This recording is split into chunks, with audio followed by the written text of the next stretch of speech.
Hallelujah. Amen. Somo yangu ya leo My topic for today, itahusu utiifu. it's going to touch on obedience. Somo yangu ya leo My topic for today itahusu utiifu. is going to touch on obedience. Utiifu ni nini? What is obedience? Utiifu ni kumheshimu na kusikiliza Obedience is listening na and kufanya respecting mapenzi ya yule aliyekutuma, and doing the things of the person that sent ama yule anayekukulia, you, or either the person that's above wenye you kazi, at job, wenye kanisa, in church, wenye familia, in your family, mahali popote pale. every place that you are. Maana utiifu Because obedience, ni nyenzo nzuri sana. Utiifu unatusaidia obedience helps us. kupata manufaa ya kitu ambacho tunahitaji. Obedience helps us and benefits us to get things that we Maana want. mtu asiyekuwa mtiifu, A person that's not obedient, hata kwenye ndoa, even in marriage, kama hauna utiifu mbele ya mume, if you are not obedient to maana your yake ile husband, ndoa itaharibika siku moja.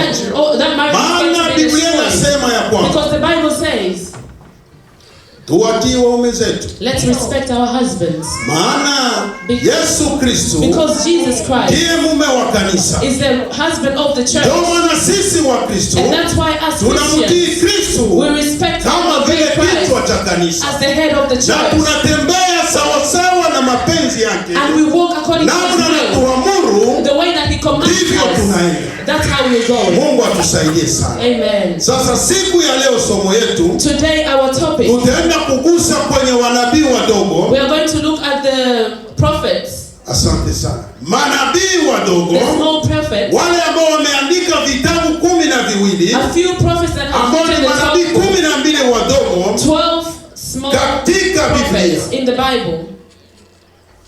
Haleluya. Amen. Ni neno la Mungu. It's the word of God. Kile ambacho hukutarajia Anything that you inakuwa didn't tofauti. expect is different. Maana yote ni neno la Mungu. Because all of it is the word of God. Biblia yote kuanzia kitabu cha Mwanzo Every book from the book of ufika Genesis kitabu cha Ufunuo wa Yohana, until the book of mambo yote Revelation, yanakuwa humu everything that's ni here mambo ya kiroho, is all spiritual. ambayo ni mambo ya unabii. That is a Inazungumza prophet kumuhusu Mungu, that talks about God, kuja kwa Yesu Kristo, coming of Jesus na Christ, namna kanisa and litakaponyakuliwa the way siku ya the mwisho. church will be taken on the Ndio last maana day. tunaheshimu That's the reason maneno ya why unabii. we respect the prophecy in the Mungu apewe Bible. sifa. Amen. Manabii wadogo The small prophets, kuanzia Hosea, Yoeli, Amosi, Starting from Obadia, Yona, Mika, Nahumu, Habakuki, Zekaria na Hagai, Biblia inasema kuwahusu hawa manabii wadogo. the Bible touches on this small prophet. Na tutaenda kugusa kumtu anayeitwa Yona. We are going to touch on a person called Najua ya kwamba Jonah. sote tunajua habari ya Yona. I know we all know the story of Jonah. Hakuna mtu hata mmoja asiyejua habari ya Yona. There's no person that doesn't know the story of Jonah. Si vile mtumishi. Haleluya. Amen. Yona ni nani? Who is Jonah? Na nini alifanya wakati Mungu amezungumza na yeye? And what did he do when God spoke to him? Mungu anazungumza na Yona God speaks to na Jonah kumtuma mahali atakwenda. and sends him to a place that Je, will go. huyu mtu alitii ama Did hakutii? he obey or Na disobey? kama huyu mtu alitii, And if this person faida obeyed, yake ilikuwa ni nini? what was the benefit? Na kama mtu huyu hakutii, And if this person did not obey, kufeli kwake ilikuwa ni nini? what happened when he failed? Ndio maana sisi kama vile watumishi wa Mungu And that's why as the servants of God, tunapanda kukwenda sawa sawa na kumtii Mungu yale ambayo Mungu anatuambia we are supposed to go and na follow kuyafanya. the things God has told us to do. Haleluya. Amen. Maana kuna wakati tunaitwa Wakristo Because at that time we are called lakini Christians, hatutii yale ambayo but we are tunaambiwa. not obeying what we're being told. Zaidi sana somo lenye kuhusu Yona Especially the topic touching Jonah. linawahusu sana watumishi. It touches a lot on the servants of God. Maana watumishi wengi Because a lot of servants of God, wanaenda tofauti na jinsi Mungu they anavyotaka. go against what God wants them to do. Kuna viongozi mingi wa kanisa There's a lot of leaders of church. wanajifanyia matakwa yao ya They do kipekee, whatever they want, bali hawaende sawasawa na yale Mungu anayoyataka. but they are not going according to what Na ndio God maana wants. kanisa nyingi leo And that's why a lot of churches zinaanguka. are falling Mungu down. atuhurumie. Huruma.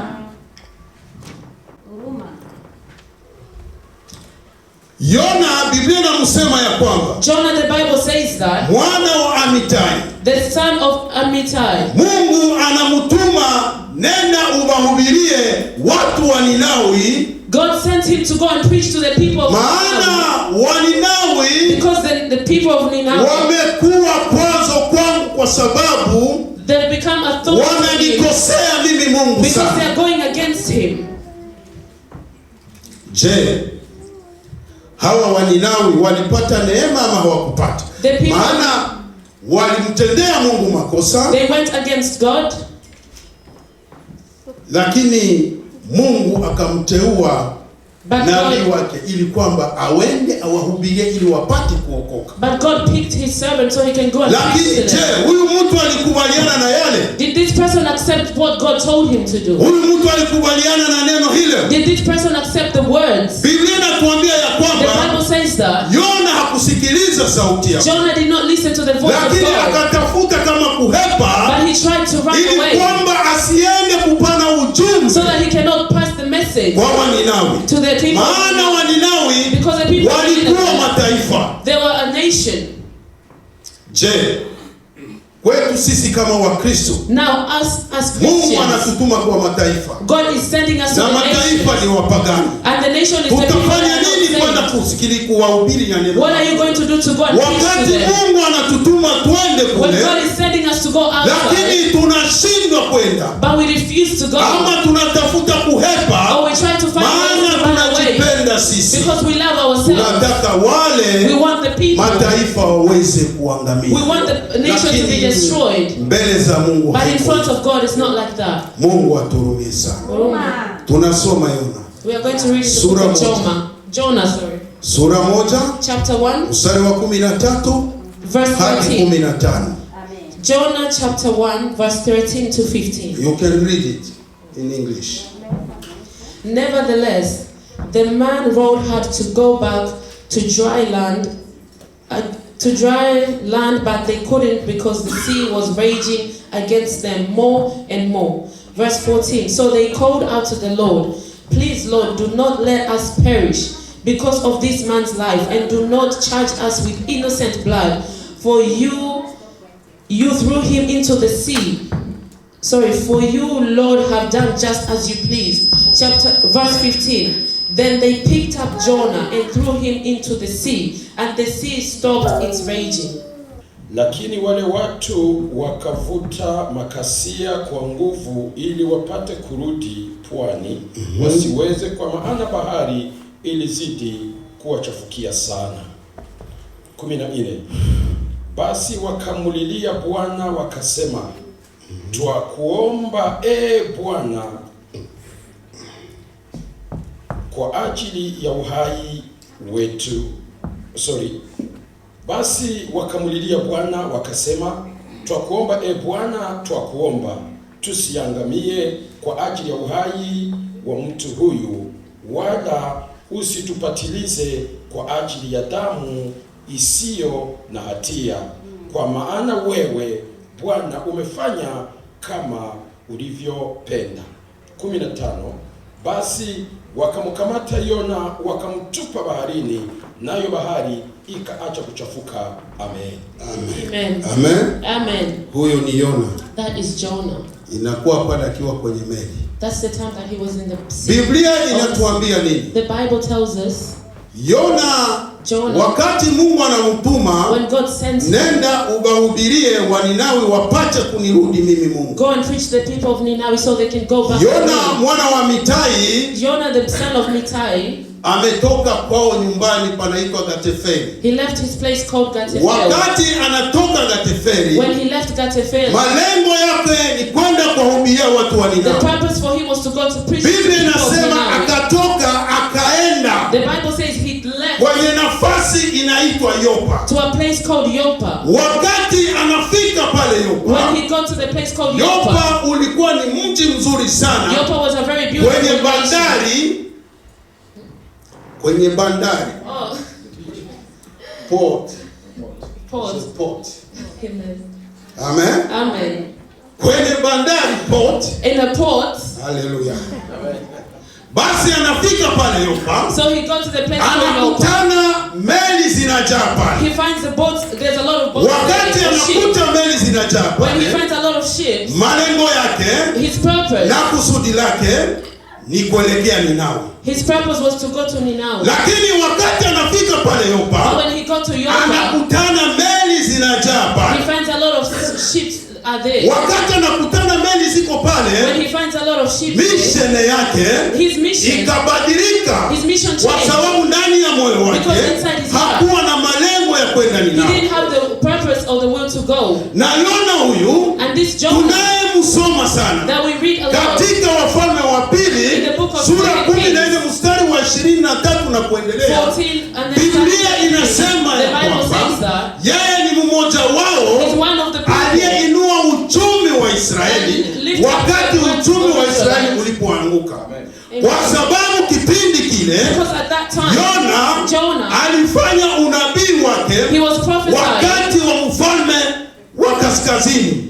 Haleluya! Amen. Wakati huyo During that time, ndipo wakati Yona alianza kazi it's yake. the time when Jonah started Na his job. kipindi kile Yona alipoanza And that time that Jonah ilikuwa started, kipindi Waashuru waliwabeba utumwani. it was the time when the Ashurians took them to Kwa maana slavery. wakati huo Because during that time, Yona anaanza safari sasa. Jonah starts his journey. Wakati Yona anafika Yopa, When Jonah get to Joppam, akabadilisha mipango. he changed his ways. Mungu aturumie sana. Uruma, Maisha ya kiroho, a spiritual life. wakati Mungu When anatutuma, God is sending us, sisi na akili yetu na mawazo yetu ya kibinadamu us with our brains and the thoughts, tunabadilisha mission ya we change the Mungu mission of na God Mungu kisi anataka. the way God wants us to Mungu do it. aturumie sana. Uruma, Somo la Yona the topic of Jonah, linagusa na kuwahusu sana watumishi wa it Mungu. touches the Ndio servants of God. tulisema kuna watumishi wengi And that's why we said there's a lot of servants. wanajifanyia biashara ya kipekee tofauti na jinsi Mungu alivyomtuma kwa malengo They are doing yake. things the way they want, Ni not the way sawasawa God na sent them. Yona. It's the same as Wakati Mungu Jonah. anamtuma kwenda When Ninawi, God sent him to go to yeye Ninawi, akabadilisha kwenda he Tarshish. changed and went to Tarsus. Amen. Amen. Amen. Amen. Wakati anafika pale Yopa When he got to Joppa, kwenye bandari, in the port, haleluya. amen, Amen. Amen. Asante sana.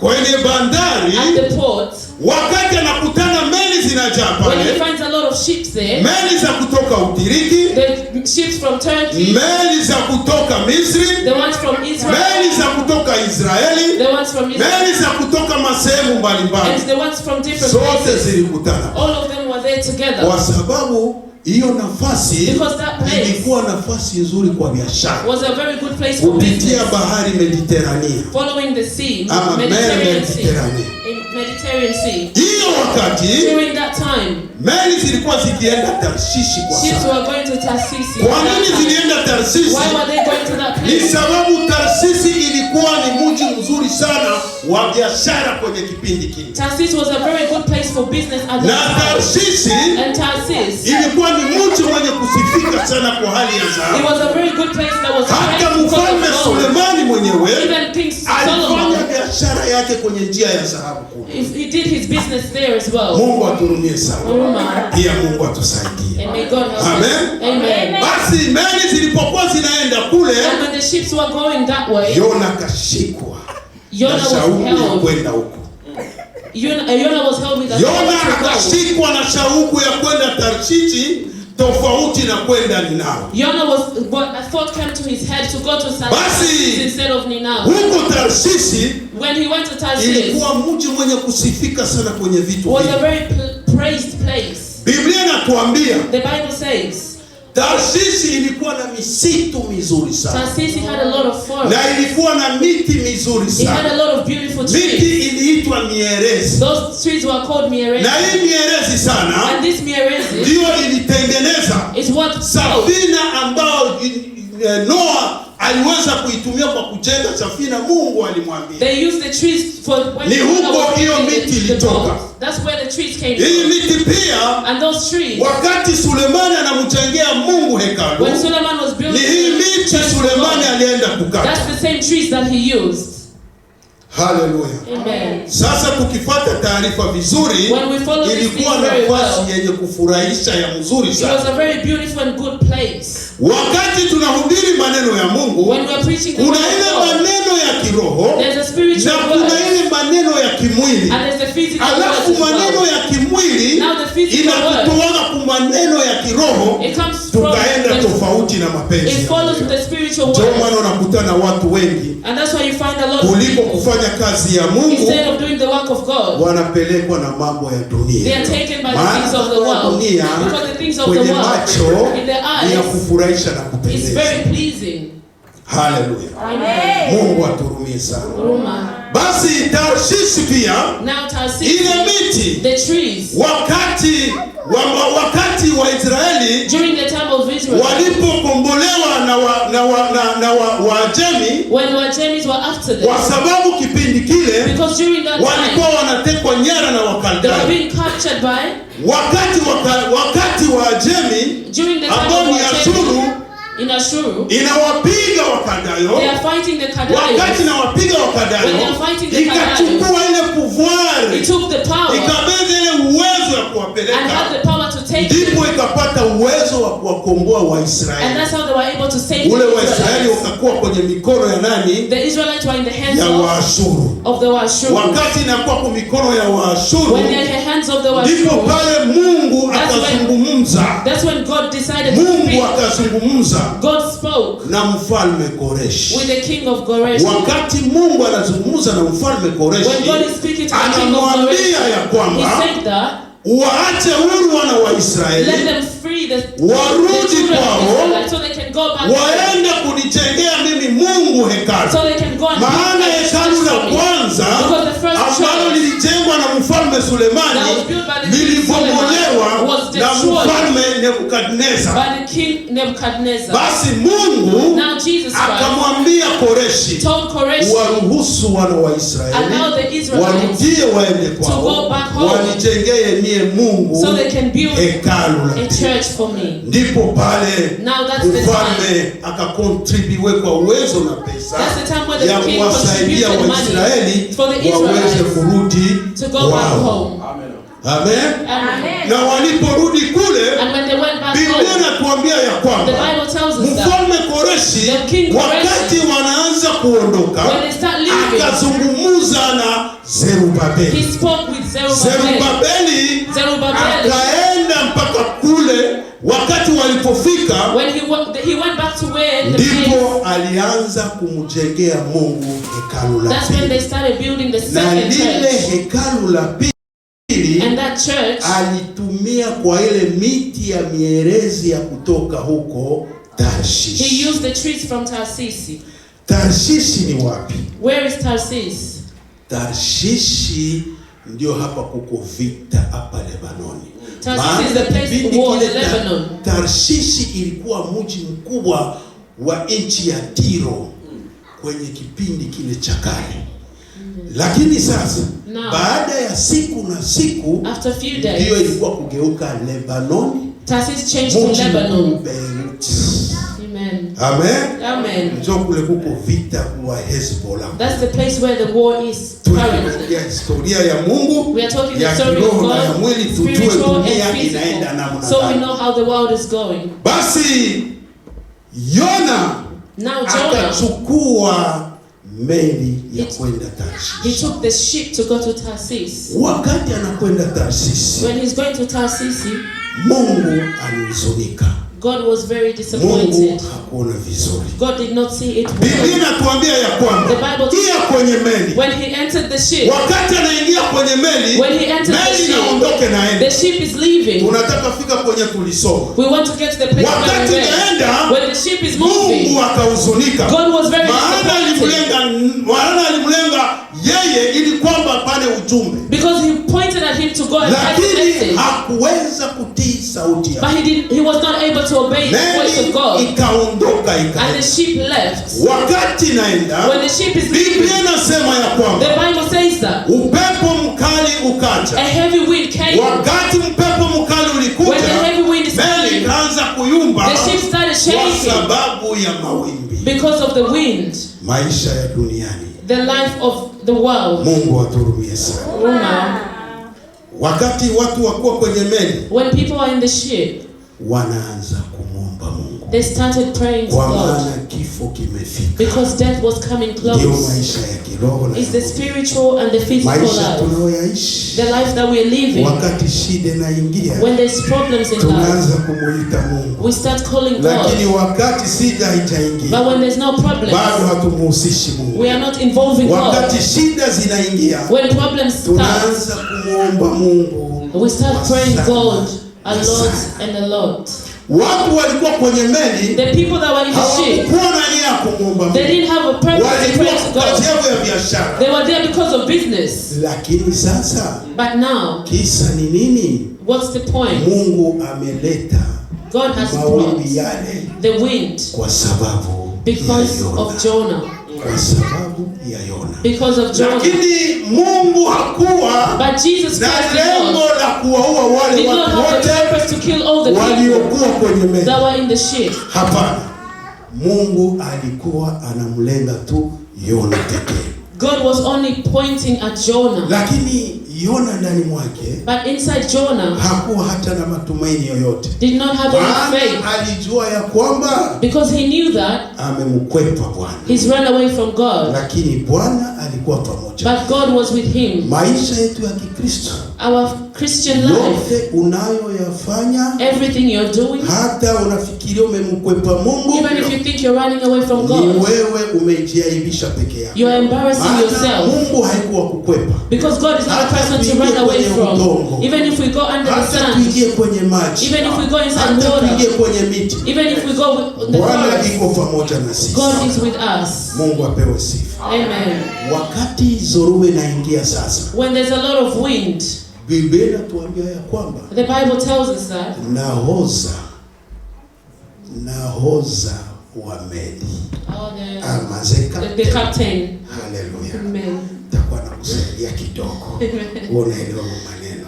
Nahoza The captain of the wa ship, meli akaanza kuzunguka ndani ya meli, he started turning around inside the na ship kuambia kila mtu aanze kuomba and start telling everyone to start praying. Wakati akiwa anazunguka When he started turning around, Sikia, mawimbi ilikuwa mingi. the wind was a lot. Maandiko yanatuambia ya kwamba The Bible tells us that akashuka kule chini, he went underground, chini ya meli huko chini, underground where the ship is. tunaitaka Mkobe, kule chini,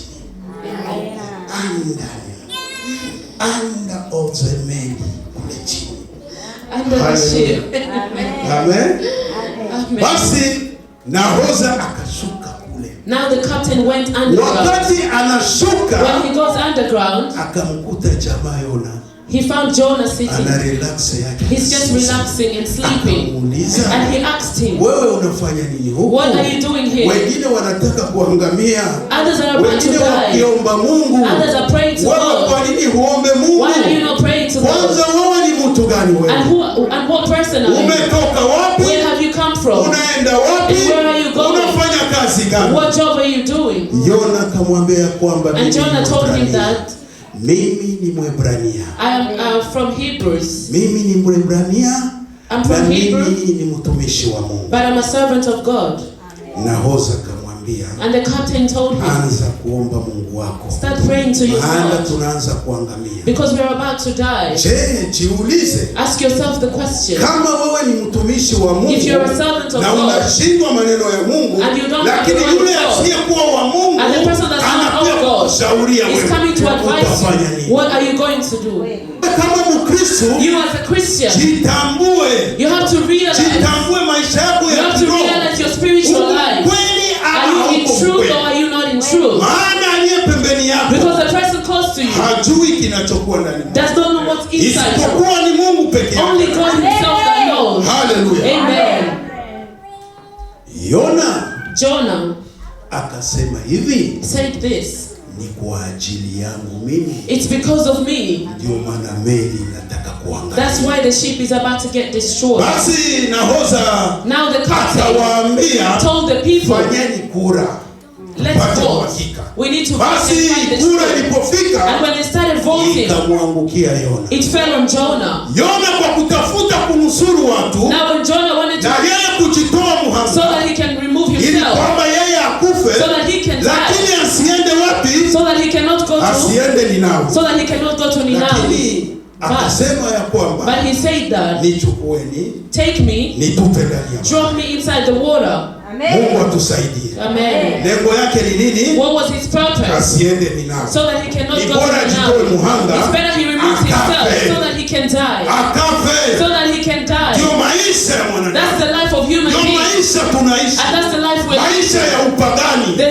life of Tunaelekea pagan. mbinguni, We're going to lakini heaven. tunakataa kuwaokoa wengine. But we don't want to save other Afadhali people. niende mimi peke It's better I go by yangu. myself. Mungu hakututuma tuende That's peke not what yetu. God sent us to Ndio do. maana kanisa And that's why the liwepo church is here. kwa ajili ya kusaidia wale wasiomjua Mungu. The church is here to help those who doesn't know God. Basi wakamchukua Jona, Now they took Jonah. wakatupa ndani ya They maji. threw him in the water. Basi Yona akasema, Now Jonah said, no. lakini Mungu mwenye mipango yake, But God, because he has his own ukwepe plan, usipokwepa you run utanasa. or you don't learn, he will Mungu ni catch you. simako.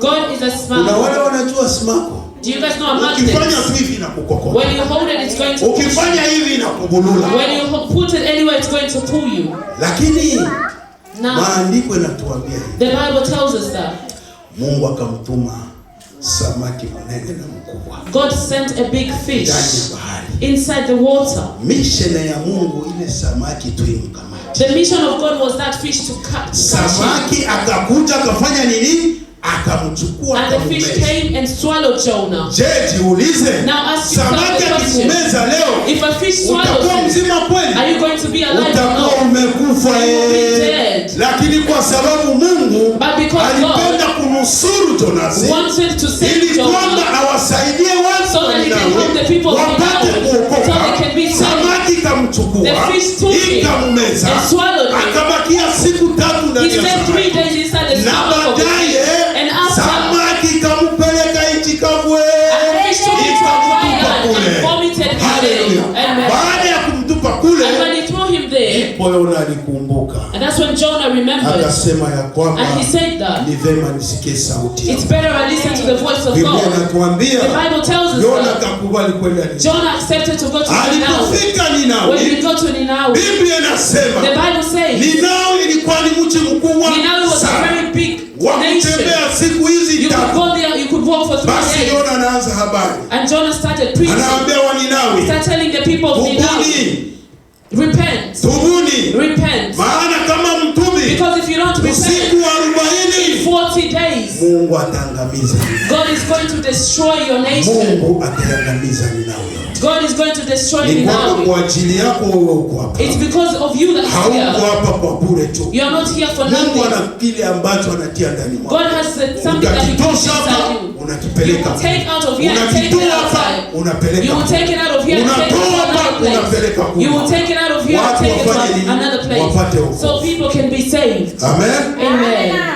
Yona anaanza habari yake kuhubiri. Jonah starts preaching the word of God. Wakati Yona na siku moja tu anaanza kuhubiri. When Jonah had just one day of Biblia preaching, inasema the Bible says, wakati anaanza kupana mahubiri, when he started preaching, wakati anaanza kuhubiri, when he starts preaching, watu wakaanza kupokea ujumbe. people started receiving the word. Wakati wanaanza kupokea ujumbe, When they start receiving the word, maandiko ya Mungu inasema the hivi, word of God says, mfalme wa Ninawi the king of Ninawi, akaamuru watu wote he commanded everyone wavae magunia, to wear sacks ikiwe saini ya kuomba msamaha. as a sign to ask for forgiveness. Maana mfalme akasema, And the king says that kila yeyote ana mnyama wake, every person, even their kila animal, mnyama yeyote ule every animal, hakuna kufanya kazi, there's no any work, bali kila mtu but every person avale gunia.